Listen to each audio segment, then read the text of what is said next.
കഴിഞ്ഞ പ്രാവശ്യം കേട്ട ആ ഭാഗം ഒന്നുകൂടി കേട്ടുകൊണ്ട് നമുക്ക് മുന്നോട്ടേക്ക് പോകാം.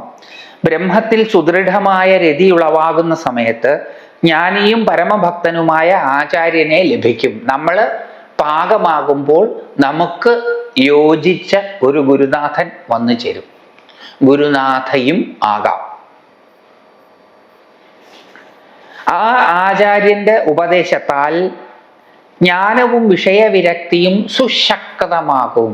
അതിനൊന്നും പ്രത്യേകിച്ച് ചെയ്യേണ്ട ആവശ്യമൊന്നുമില്ല. അദ്ദേഹത്തിന്റെ ഉപദേശപ്രകാരം നമ്മൾ പ്രവർത്തിച്ചാൽ ഈ അറിവും വിരക്തിയും ഉണ്ടായിക്കൊള്ളും. അതോടെ അങ്ങനെ ജ്ഞാനിയും വിഷയവിരക്തരും ജ്ഞാനമുള്ളവരും ആയാൽ എന്താ സംഭവിക്കുക? അതോടെ ജീവന്റെ പരമാനന്ദ സ്വരൂപത്തെ ആവരണം ചെയ്യുന്നതും മായാസംബന്ധിയുമായ പഞ്ചക്ലേശങ്ങളെ ഉദ്ഭവിപ്പിക്കുന്നതുമായ അന്ധകരണത്തെ ജനന മരണങ്ങളുടെ പുനരാവൃത്തിക്ക് കാരണമാകാതിരിക്കത്തക്കവണ്ണം സമൂലം ദഹിക്കുവാൻ ശേഷിയുള്ള ആത്മാനന്ദാനുഭവം തെളിഞ്ഞു വരും.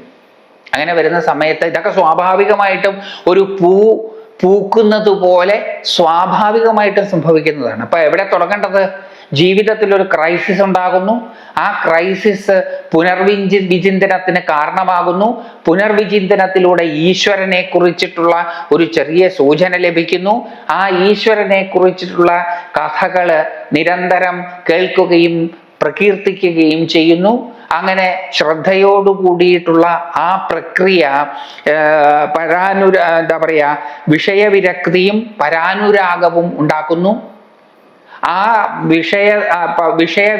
വിരക്തരായി പരമമായതിനോട് അനുരാഗം ദൃഢമാകുമ്പോൾ ആചാര്യൻ വന്നു ചേരുന്നു. ആചാര്യന്റെ നിർദ്ദേശപ്രകാരം പ്രവർത്തിക്കുമ്പോൾ അറിവും വിഷയവിരക്തിയും ശക്തമാകുന്നു. അപ്പോൾ സ്വാഭാവികമായിട്ടുമാണ് ഇതൊക്കെ സംഭവിക്കുന്നത്. ഇതിനൊന്നും പ്രയത്നം ചെലുത്തേണ്ട ആവശ്യമില്ല. അതോടെ ജീവന്റെ പരമാനന്ദ സ്വരൂപത്തെ ആവരണം ചെയ്യുന്നതും നമ്മുടെ ഓരോരുത്തരുടെയും ഉള്ളിൽ ഈ ആനന്ദ സ്വരൂപം മറഞ്ഞു കിടക്കുകയാണ്. നമ്മൾ ഓരോരുത്തരും വാസ്തവത്തിൽ പരമാനന്ദ സ്വരൂപം തന്നെയാണ്. നമ്മൾ ഓരോരുത്തരും വാസ്തവത്തിൽ മഹാനടൻ തന്നെയാണ്. ആ മഹാനടിയുടെ ആ ആവിഷ്കാര ഭാവങ്ങളാണ് നമ്മൾ ഓരോരുത്തരും. അത് നമുക്ക് എന്തുകൊണ്ടാണ് തിരിച്ചറിയാൻ പറ്റാതെ പോകുന്നത്? പഞ്ചക്ലേശങ്ങൾ കൊണ്ട്, 5 ക്ലേശങ്ങൾ കൊണ്ട് അത് ആവരണം ചെയ്യപ്പെട്ടിരിക്കുകയാണ്. അത് മറച്ച് വെക്കപ്പെട്ടിരിക്കുകയാണ്. ഏതൊക്കെയാണ് ആ 5 ക്ലേശങ്ങള്? അവിദ്യ, അസ്മിത, രാഗം, ദ്വേഷം, അഭിനിവേശം. അവിദ്യ എന്ന് പറഞ്ഞാൽ അൺഅവയർനെസ്. അറിവ് എന്ന് പറഞ്ഞാൽ അവയർനെസ് ആണ്, ഇൻഫർമേഷൻ അല്ല. വിദ്യ എന്ന് പറഞ്ഞാൽ ഇൻഫർമേഷൻ അല്ല, സ്കില്ലും അല്ല. വിദ്യ എന്ന് പറഞ്ഞാൽ അവയർനെസ് ആണ്. അപ്പൊ അവിദ്യ എന്ന് പറഞ്ഞാൽ അൺഅവയർനെസ് ആണ്. അൺഅവയർ ആകുമ്പോൾ നമ്മളുടെ യഥാർത്ഥ സ്വരൂപത്തെ നമ്മൾ അൺഅവയർ ആകുമ്പോൾ, അതെങ്ങനെയാണ് നമ്മൾ അൺഅവയർ ആവുക? അത് ഭഗവാന്റെ തന്നെ ലീലാവിലാസമാണ്. മായാശക്തി എന്ന് പറയുന്നത് തിരോധാന ശക്തിയാണ്. ഭഗവാന്റെ തന്നെ ആ പാരമ്യതയെ ഭഗവത് ശക്തി കൊണ്ട് മറച്ചു വയ്ക്കുകയാണ്. അതെ, വളരെ രസകരമായിട്ട് അതിനെപ്പറ്റി പറഞ്ഞ എന്തിനാണ് ഭഗവാൻ തൻ്റെ തന്നെ പാരമ്യതയെ മറച്ചു വെക്കുന്നത് എന്ന് ചോദിച്ചാൽ, പൂർണ്ണമായിരിക്കുമ്പോൾ അത് അപൂർണമാണ്. പൂർണ്ണത അപൂർണമാകുമ്പോഴാണ് അത് പൂർണ്ണമാകുന്നത്.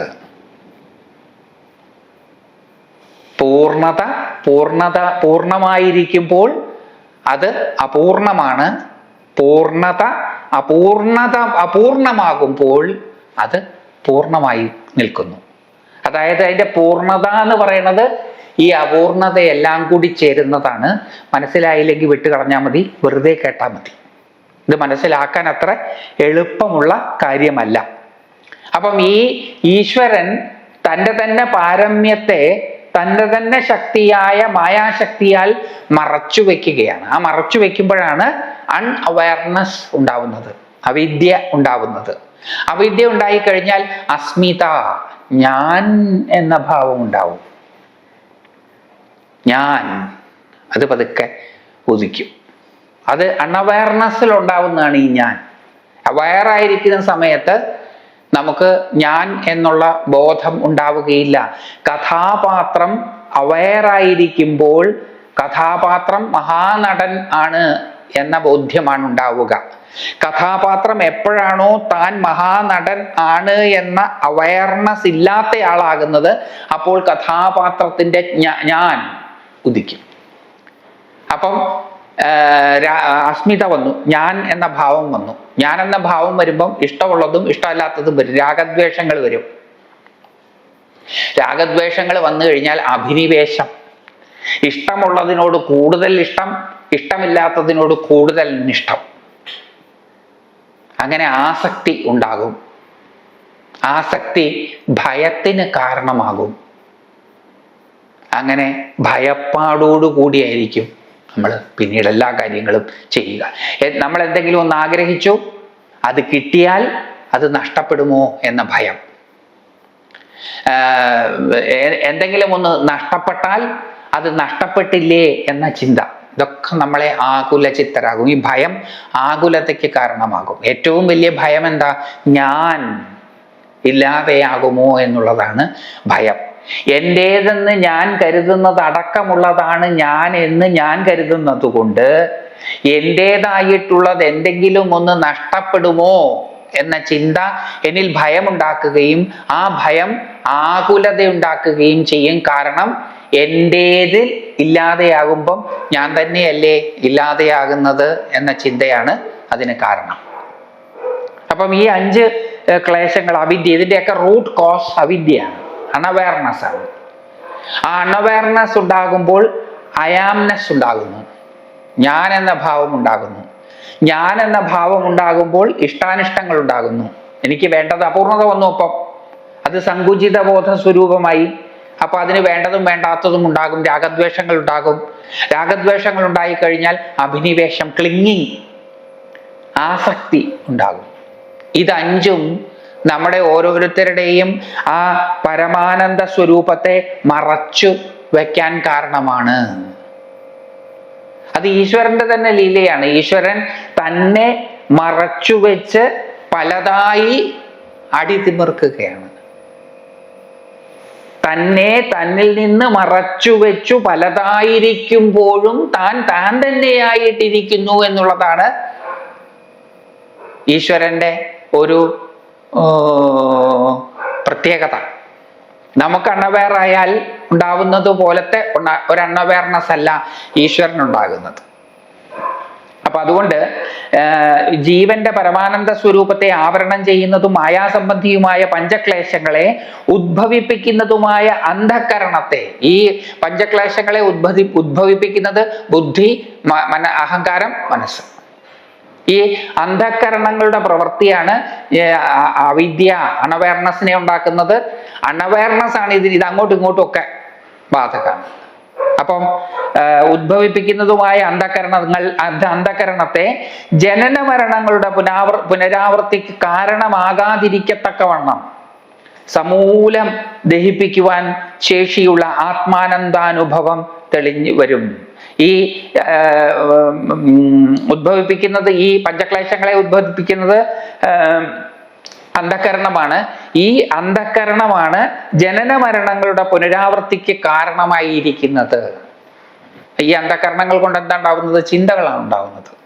ആ ചിന്തകളാണ് നമ്മുടെ സുഖദുഃഖങ്ങളെ പുനരാവർത്തിപ്പിക്കുന്നത്. അതിന് കാരണമാകാതിരിക്കത്തക്കവണ്ണം അതിനെ സമൂലം ദഹിപ്പിച്ച് കളയും. അതായത് വൈവിധ്യങ്ങൾക്ക്, അല്പത്വങ്ങൾക്ക് കാരണമായിരിക്കുന്ന അന്ധകരണങ്ങളെ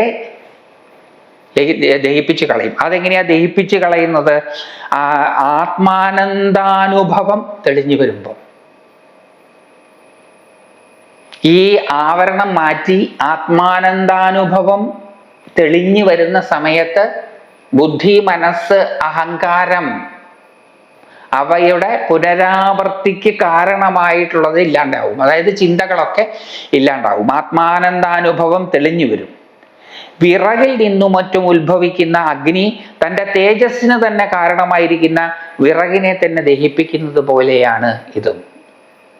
ഇപ്പം ഈ പരാനുരാഗം ഉണ്ടാവുന്നതും മനോബുദ്ധി അഹങ്കാരങ്ങളുടെ പ്രവൃത്തിയാണ്. മനോബുദ്ധി അഹങ്കാരങ്ങളുടെ പ്രവൃത്തി കൊണ്ട് തന്നെയാണ് ഈ ഈശ്വരനോടുള്ള താല്പര്യം ഉണ്ടാവുന്നത്. ആ ഈശ്വരനോടുള്ള താല്പര്യം ഉണ്ടായിട്ട് അതിനെ പരിപോഷിപ്പിച്ചാൽ ആ ഈശ്വരോന്മുഖതയ്ക്ക് കാരണമായിരിക്കുന്ന മനസ്സ്, ബുദ്ധി, അഹങ്കാരത്തെ അത് തന്നെ ഇല്ലാണ്ടാക്കും. വിറക് ആണ് തീക്ക് ആധാരമായിരിക്കുന്നത്. ആ തീ വിറകിനെ തന്നെ ഇല്ലാതെ ആക്കുന്നത് പോലെ. നമുക്ക് ആ ഭാഗം ഒന്നുകൂടി മുഴുവനായിട്ട് കേൾക്കാം. ബ്രഹ്മത്തിൽ സുദൃഢമായ രതി ഉളവാകുന്ന സമയത്ത് ജ്ഞാനിയും പരമഭക്തനുമായ ആചാര്യനെ ലഭിക്കും. ആ ആചാര്യന്റെ ഉപദേശത്താൽ ജ്ഞാനവും വിഷയവിരക്തിയും സുശക്തമാകും. അതോടെ ജീവന്റെ പരമാനന്ദ സ്വരൂപത്തെ ആവരണം ചെയ്യുന്നതും മായാസംബന്ധിയുമായ പഞ്ചക്ലേശങ്ങളെ, അവിദ്യ, അസ്മിത, രാഗം, ദ്വേഷം, അഭിനിവേശം ഉദ്ഭവിപ്പിക്കുന്നതുമായ അന്ധകരണത്തെ ജനന മരണങ്ങളുടെ പുനരാവർത്തിക്കു കാരണമാകാതിരിക്കത്തക്കവണ്ണം സമൂലം ദഹിപ്പിക്കുവാൻ ശേഷിയുള്ള ആത്മാനന്ദാനുഭവം തെളിഞ്ഞുവരും. വിറകിൽ നിന്നും മറ്റും ഉദ്ഭവിക്കുന്ന അഗ്നി തൻ്റെ തേജസ്സിനു തന്നെ കാരണമായിരിക്കുന്ന വിറകിനെ തന്നെ ദഹിപ്പിക്കുന്നത് പോലെ ആണിത്. ആ ആത്മാനുഭവം ഉണ്ടായാൽ ബാക്കിയൊക്കെ താനെ സംഭവിച്ചോളൂ. ഓരോന്നോരോന്നുണ്ടാക്കാൻ നിൽക്കണ്ട. ഈ ആത്മാനന്ദാനുഭവം, ഈ ആത്മാനന്ദം പുതിയതാണോ? അല്ല, അത് നേരത്തെ ഉള്ളത് തന്നെയാണ്. അതിനെ മറച്ചു വെച്ചിരുന്നു എന്ന് മാത്രം. ആ മറച്ചു വെക്കുന്നതിന് കാരണമായിരിക്കുന്ന ബുദ്ധി, അഹങ്കാരം, മനസ്സ്, അത് തന്നെയാണ് ഈശ്വരോന്മുഖതയ്ക്കും കാരണമാകുന്നത്. ഈശ്വരോന്മുഖത അവസാനം ബുദ്ധി, മനസ്സ്, അഹങ്കാരങ്ങളെ ഇല്ലാതാക്കും. അപ്പൊ ആ ആത്മാനന്ദാനുഭവം ഉണ്ടായി തുടങ്ങിക്കഴിഞ്ഞാൽ പിന്നെ അത് ബാക്കിയുള്ളതെല്ലാം ചെയ്തുകൊള്ളും. നമ്മളൊന്നും ചെയ്യേണ്ട ആവശ്യമില്ല. ഞാൻ ഒന്നും ചെയ്യേണ്ട ആവശ്യമില്ല. ഞാൻ ചെയ്തുകൊണ്ടിരിക്കുമ്പം അത് ഉണ്ടാവില്ല. അപ്പൊ അതുകൊണ്ട് ഇത് താനെ സംഭവിക്കുന്നതാണ്. ആകെ ചെയ്യേണ്ടത് നേരത്തെ പറഞ്ഞതാണ്. അദ്ദേഹം തുടരുകയാണ്. കാരണശരീരമായിട്ടുള്ള അന്ധകരണം ദഹിപ്പിക്കുന്നതോടുകൂടി അതിൻ്റെ ധർമ്മങ്ങളായിരുന്ന സമസ്ത ഭാവങ്ങളും നശിച്ചു കഴിഞ്ഞു. അപ്പോൾ തന്നിൽ നിന്ന് വേർപെട്ട ഒന്നും തന്നെ ദൃശ്യമാകുന്നില്ല. ഭവനം, സന്താനങ്ങൾ, ധനം, കീർത്തി തുടങ്ങിയവയൊന്നും ദൃശ്യങ്ങളില്ലാത്തതിനാൽ ദ്രഷ്ടാവെന്ന ഭാവവും ഇല്ലാതാകുന്നു. മുമ്പ് ജഡവസ്തുക്കളെ പ്രകാശിപ്പിച്ചു കൊണ്ടിരുന്ന അന്ധകരണം ഉണ്ടായിരുന്നു. അത് നശിച്ചു കഴിഞ്ഞു. സ്വരൂപം മാത്രം അവശേഷിച്ചു. അത് മാത്രം പ്രകാശിച്ചു. സ്വപ്നത്തിൽ ദർശിച്ചിരുന്ന താനുമായി ബന്ധപ്പെടാത്ത വസ്തുക്കളും അവ മൂലമുണ്ടായ ഭിന്ന വികാരങ്ങളുമെല്ലാം ഉറക്കക്ഷീണം മാറിക്കഴിഞ്ഞാൽ മനസ്സിൽ നിന്നും മാഞ്ഞുപോയി താൻ മാത്രം അവശേഷിക്കുന്നത് പോലെയാണ് അത്. അതിൻ്റെ തുടർന്നുള്ളത് പറയുകയാണ്. ഇതൊരു പ്രോസസ്സിനെ വിവരിക്കുകയാണ്. അനുഭവിച്ചറിഞ്ഞവരാണ് ഇത് വിവരിക്കുന്നത്. അല്ലാതെ ഇത് അറിവ് മാത്രമുള്ളവരുടെ വിവരണമല്ല.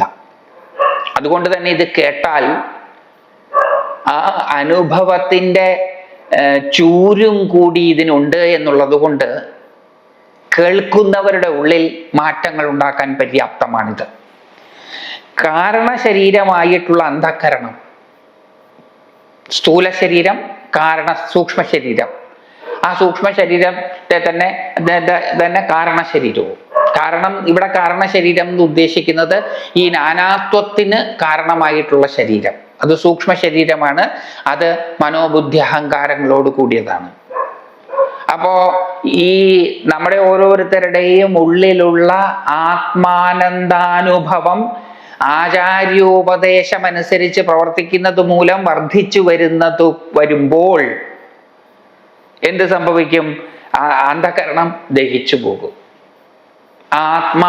ആത്മാനന്ദാനുഭവം മനോബുദ്ധി അഹങ്കാരങ്ങളെ ദഹിപ്പിച്ചു കളയും. അപ്പൊ കാരണശരീരമായിട്ടുള്ള അന്ധകരണം, അതിനെ അന്ധകരണത്തിനെ കാരണശരീരം എന്ന് വിളിക്കാൻ ഈ അന്ധകരണമാണ് ചിന്തകളുടെ ഉറവിടം. ആ ചിന്തകളാണ് എല്ലാത്തിനും കാരണമായിട്ടുള്ളത്.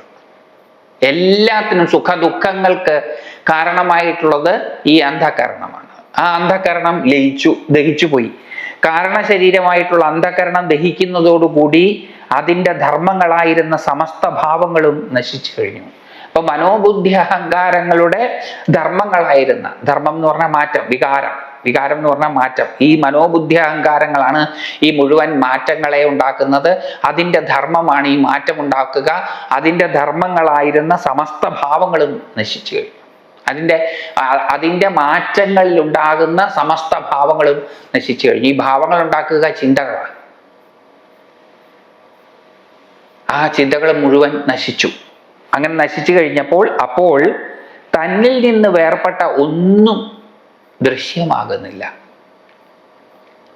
താനല്ലാതെ വേറൊന്നിനെക്കുറിച്ചും തനിക്കറിയാൻ പറ്റുന്നില്ല. അതായത് അതുവരെ തന്നിൽ നിന്ന് ഭിന്നമാണ് എന്ന് കണ്ടിരുന്ന അല്പമായതെല്ലാം വാസ്തവത്തിൽ താൻ തന്നെയാണ് എന്ന് തിരിച്ചറിയുകയാണ്.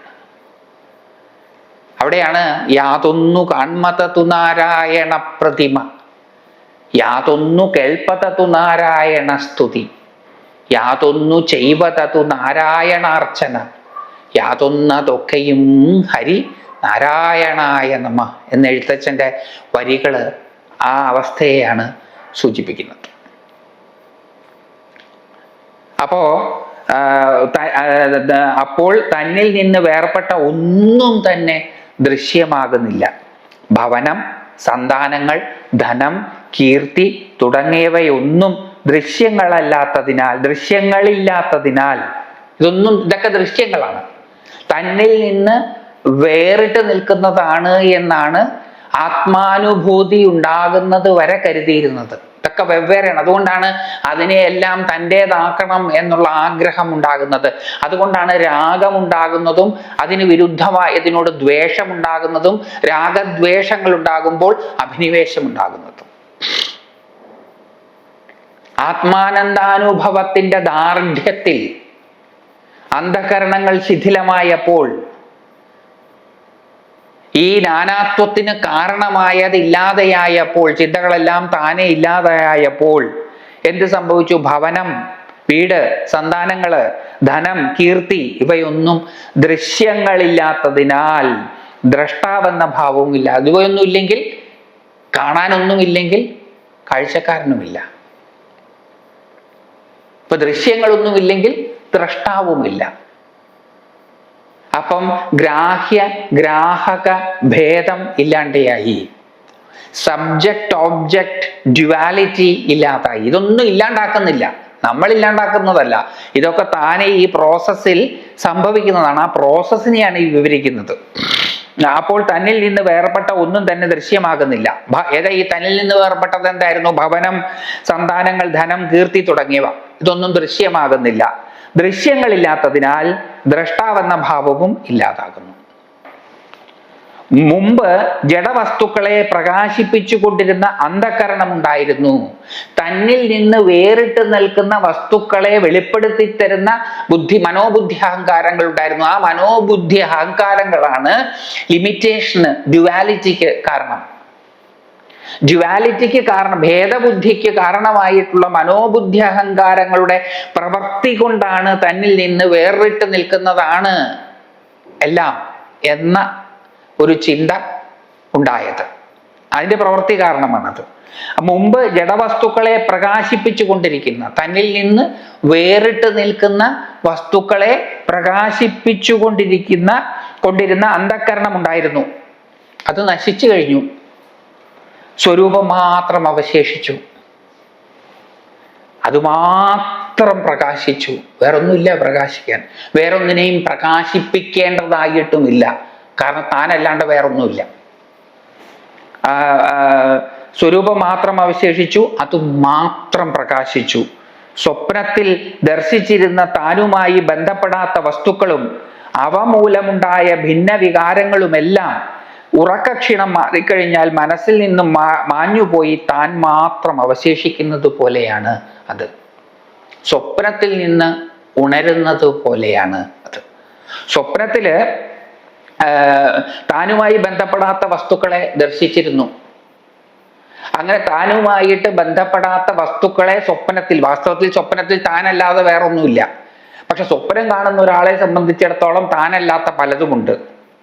അങ്ങനെ പലതും കണ്ടിരുന്നു, കേട്ടിരുന്നു, മണത്തിരുന്നു, രുചിച്ചിരുന്നു. അങ്ങനെ താനുമായി ബന്ധപ്പെടാത്ത വസ്തുക്കളും ദർശിച്ചിരുന്നു. അപ്പൊ അതുമായിട്ട് ബന്ധപ്പെടും. താനുമായിട്ട് ബന്ധമില്ലാത്തവയുമായിട്ടുണ്ടാകുന്ന ബന്ധം അത് ഭിന്നമായ വികാരങ്ങളെ സൃഷ്ടിക്കും. ഉറക്കമുണർന്നു കഴിഞ്ഞാലോ, ഉറക്കക്ഷീണം മാറിക്കഴിഞ്ഞാൽ മനസ്സിൽ നിന്നും അതൊക്കെ മാഞ്ഞുപോകും, താൻ മാത്രമായി അവശേഷിക്കും. അതുപോലെയുള്ള അവസ്ഥയാണിത്. അതായത് ഉറക്കമുണരുന്നത് പോലെയാണിത്. അതുകൊണ്ടാണ് ഇതിനെ അവേക്കനിങ് എന്ന് പറയുന്നത്. ഇതൊരു ഡ്രീം സ്റ്റേറ്റിൽ നിന്ന് നമ്മൾ ജാഗ്രത അവസ്ഥയിലേക്ക് വരുന്നത് പോലെ ആണ്. ആ ഭാഗവും ഒന്നുകൂടി വായിച്ചിട്ട് നമുക്ക് നിർത്താം. കാരണശരീരമായിട്ടുള്ള അന്ധഃകരണം ദഹിക്കുന്നതോടുകൂടി അതിൻ്റെ ധർമ്മങ്ങളായിരുന്ന സമസ്ത ഭാവങ്ങളും നശിച്ചു കഴിഞ്ഞു. അപ്പോൾ തന്നിൽ നിന്ന് വേർപെട്ട ഒന്നും തന്നെ ദൃശ്യമാകുന്നില്ല. ഭവനം, സന്താനങ്ങൾ, ധനം, കീർത്തി തുടങ്ങിയവ ഒന്നും. ദൃശ്യങ്ങളില്ലാത്തതിനാൽ ദ്രഷ്ടാവെന്ന ഭാവവും ഇല്ലാതാകുന്നു. മുമ്പ് ജഡവസ്തുക്കളെ പ്രകാശിപ്പിച്ചു കൊണ്ടിരുന്ന അന്ധഃകരണം ഉണ്ടായിരുന്നു, അത് നശിച്ചു കഴിഞ്ഞു. സ്വരൂപം മാത്രം അവശേഷിച്ചു, അത് മാത്രം പ്രകാശിച്ചു. സ്വപ്നത്തിൽ ദർശിച്ചിരുന്ന താനുമായി ബന്ധപ്പെടാത്ത വസ്തുക്കളും അവ മൂലമുണ്ടായ ഭിന്ന വികാരങ്ങളും എല്ലാം ഉറക്കക്ഷീണം മാറിക്കഴിഞ്ഞാൽ മനസ്സിൽ നിന്ന് മാഞ്ഞുപോയി താൻ മാത്രം അവശേഷിക്കുന്നത് പോലെയാണ് ഇത്.